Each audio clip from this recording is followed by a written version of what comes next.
Hello guys, ako po pala si Efren and Chris Remix Vlog.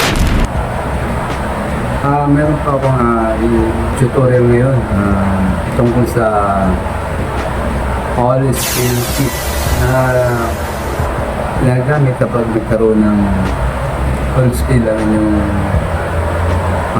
sasakyan or tanker. Mas kilala bilang hauler. Ginagamit po talaga ito sa mga mga hauler kasi mas nare-required sila na gumamit ito kasi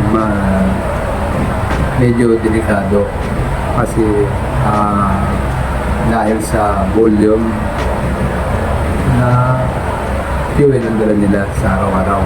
Ngayon, ang spill kit na ito ay katamtaman ng laki, ang dami kasi ginagamit lang siya pang emergency. Kumbaga hindi po pwede siya sa malakihan. Kumbaga mga leak lang, tulad ng tagas. Pero kung isang buong tanker, baka hindi mo kailangan marami na talaga. Kasi marami.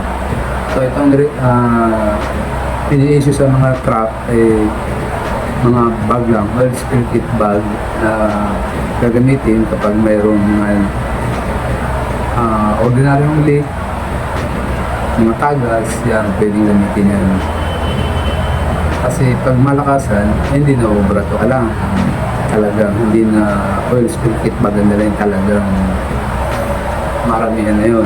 Ang oil spill kit bag nito ay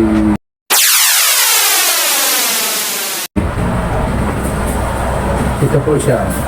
Ito ang oil spill kit bag. Ang mga nilalaman niya ay tulad ng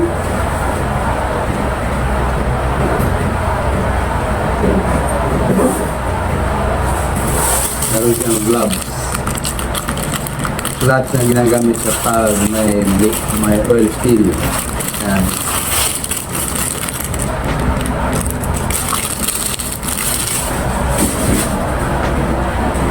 Meron din po tayong booms. Okay? Ang booms na ito ginagamit pag mayroong tagas ng fuel or kahit anong flammable, ito ang ginagamit. Hinaharang ito kapag may umaagos sa semento, sa lupa, para hindi na makalayo yung fuels. At ito naman po ang pads. Habang nakapaikot ang booms, pinapasip-sip naman siya sa ina-absorb naman itong pads yung maagos na fuel. Ang booms at ang pads ay ang ina-absorb lang yung fuel, pero ang tubig hindi. Humihiwalay mo ang tubig dito.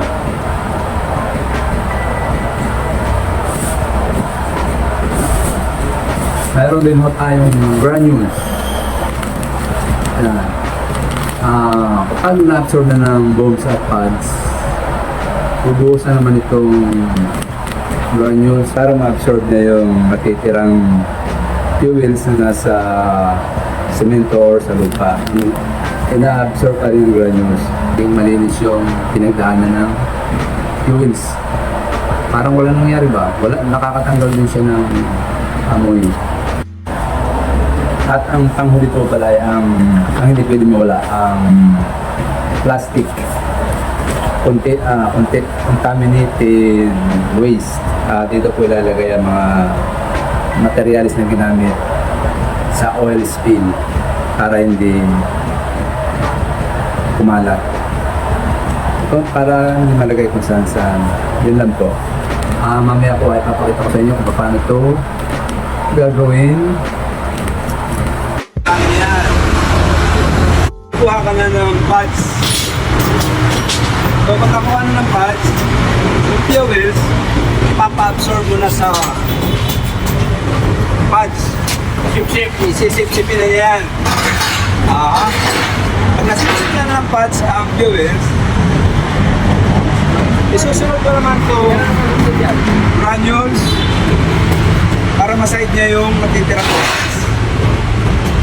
So pag tinaktak mo to, Ay, baka na. mawawala na yung kanyang bakas ng fuel. Ikupin niya. Oh. Pag nakikalat platos na eh, at palagay mo yung absorb na yung kanya ni fuel, pwede mo na siyang kunin, mawalisin mo na yan. O, ayan, pala natin. Sige, after mo na.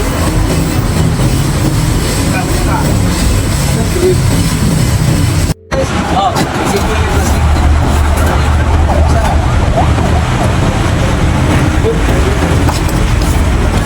Dahil sa ibang pagkaklo.